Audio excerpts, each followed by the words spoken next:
Hi friends, இன்றைக்கி நம்ம சமையலில் என்ன பண்ண போகிறோன்னா இடியாப்பம் தான் செய்ய போகிறோம். அதுக்கு இடியாப்பம் மாவு அரைச்சி வச்சுருக்கோம் இல்லையா, அதை நான் எடுத்து வச்சுருக்கேன். எப்படி பண்ணுறது இடியாப்பம் அப்படின்றத பார்க்கலாம் வாங்க. ஒரு மிக்சிங் பவுல் எடுத்துகிட்டு அதில் மாவு தேவையான அளவு எடுத்துக்கலாம். நான் இன்றைக்கி 4 கரண்டி எடுத்திருக்கேன். இதுலேயே தூளுப்பு கொஞ்சம் ஆட் பண்ணிக்கலாம். மாவு பிசைறதுக்காக சுடுதண்ணி காய வச்சுருக்கோம், அதை எடுத்துக்கலாம். இதில் சுடுதண்ணி கொஞ்சம் கொஞ்சமாக ஊற்றி கலந்து எடுத்துக்கலாம். மாவு இந்த அளவுக்கு உருட்டி எடுத்துக்கலாம். இதை இப்போ இடியாப்ப உலக்கத்தில் போட்டுடலாம். இடியாப்பத்தை அவிக்கிறதுக்காக நான் இட்லி சட்டியில் சுடுதண்ணி வச்சுருக்கேன். இட்லி தட்டில் துணி போட்டுட்டு நம்ம அதை புழிஞ்சிடலாம். இந்த மாதிரி புழிஞ்சு எடுத்துக்கலாம்.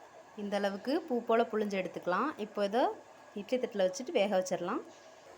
தண்ணி நல்லா காஞ்சிருச்சு. இப்போ இதை வச்சுக்கலாம். 2 தட்டு வச்சுக்கலாங்க. நல்லா ஆவிலே வேகட்டும். இடியாப்பம் வேகிறதுக்குள்ளே தேங்காய் பால் செஞ்சுக்கலாம். அதுக்கு 2 மூடி நான் துருவி எடுத்திருக்கேன். தேங்காய் பூ மிக்ஸி ஜார் எடுத்து அதில் இந்த தேங்காய் பூவை எல்லாத்தையும் போட்டுக்கிறேன். இதில் ஃப்ளேவருக்கு நான் ஒரு 5 ஏலக்காய் எடுத்திருக்கேன், அதை ஆட் பண்ணிக்கலாம். இது கூடவே நான் 1/2 கப் சுகர் எடுத்திருக்கேன், அதை ஆட் பண்ணிக்கலாம். இதுக்கு கொஞ்சோண்டு தண்ணி ஆட் பண்ணிக்கலாம். இந்த தேங்காய் பால் நமக்கு வெள்ளையாக வரணும் அப்படின்னா கொஞ்சம் நம்ம சுடுதண்ணி ஆட் பண்ணினோன்னா நல்ல ஒரு பியூர் ஒயிட் கலரில் வரும். ட்ரை பண்ணி பாருங்கள். இதை நம்ம இப்போது அரைச்சி எடுத்துக்கலாம். இந்த அளவுக்கு நல்லா அரைச்சி எடுத்துக்கலாம். இப்போ அதை ஃபில்ட்ரு பண்ணிக்கலாம். தேங்காய் பால் அரைச்சி ரெடி ஆயிடுச்சு.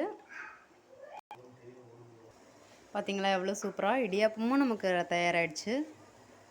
இப்போ அந்த இடியாப்பத்தை நம்ம டேஸ்ட் பண்ணிடலாம்.